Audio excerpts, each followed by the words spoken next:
जय सदाशिव। आज की कहानी हमें ये सीख देती है कि भगवान की कृपा किसी आडंबर या कर्मकांड की मोहताज नहीं होती। कभी कभी केवल विश्वास से ही मिल जाती है, विश्वास से ही प्राप्त हो जाती है। तो ये कहानी है, एक गांव में एक गरीब ईमानदार मेहनती किसान था। उसकी लड़की सुबह सवेरे पास के शहर में कुछ घरों में दूध पहुंचाने का कार्य करती थी। अब उन्हीं घरों में से एक पंडित जी का घर भी था। गांव और शहर के बीच में एक नदी पड़ती थी और नदी को पार करने के लिए एक नाव वाला वहां रहता था। तो लड़की रोजाना दूध सवेरे पहुंचाया करती थी।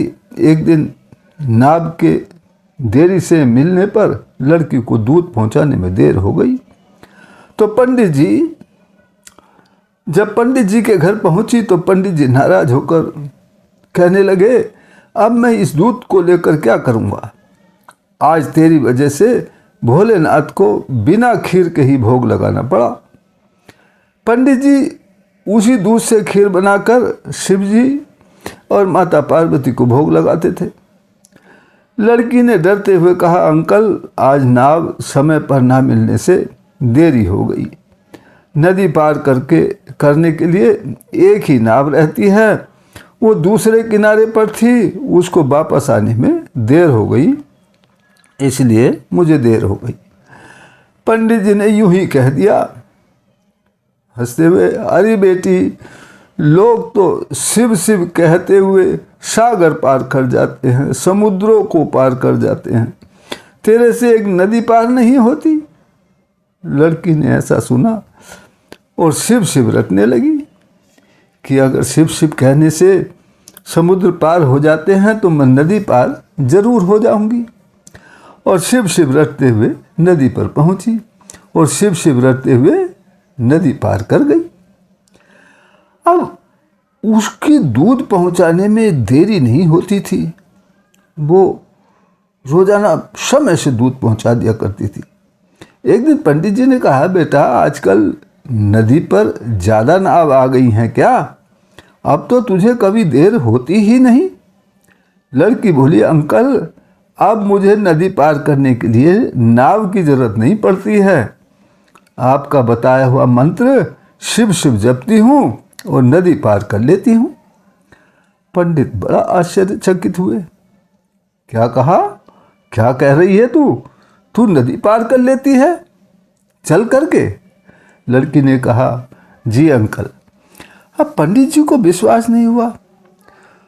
वो ये देखने के लिए लड़की के साथ साथ नदी के पास पहुंचे, नदी तट पर पहुंचे और देखते क्या है, लड़की शिव शिव कहते हुए नदी के पानी पर चलने लगी।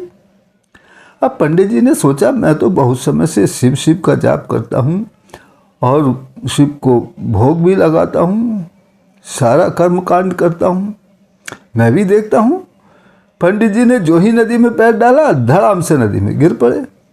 तभी वह लड़की चिल्लाई, अंकल आपने शिव शिव नहीं कहा, देखो आपके सारे कपड़े गीले हो गए। आप शिव शिव कहते हुए नदी में उतरते तो जरूर पार हो जाते। पंडित जी समझ गए कि मैं शिव की इतनी पूजा तो करता हूँ, शिव नाम का इतना जप करता हूँ, लेकिन मुझे विश्वास नहीं है शिव जी पर, और ना ही अपने आप पे विश्वास है, और जिसे इन दोनों पर विश्वास नहीं है तो वो अपना सब कुछ खोता चला जाता है। तोते की तरह रटना कोई भक्ति नहीं होती। विश्वास अपने आप पर और विश्वास भगवान पर होना जरूरी है। यही सुखी जीवन का रहस्य है। तो परमपिता परमात्मा हम सबका कल्याण करें, इसी प्रार्थना के साथ फिर मिलते हैं अगली वीडियो में। तब तक के लिए जय सदाशिव।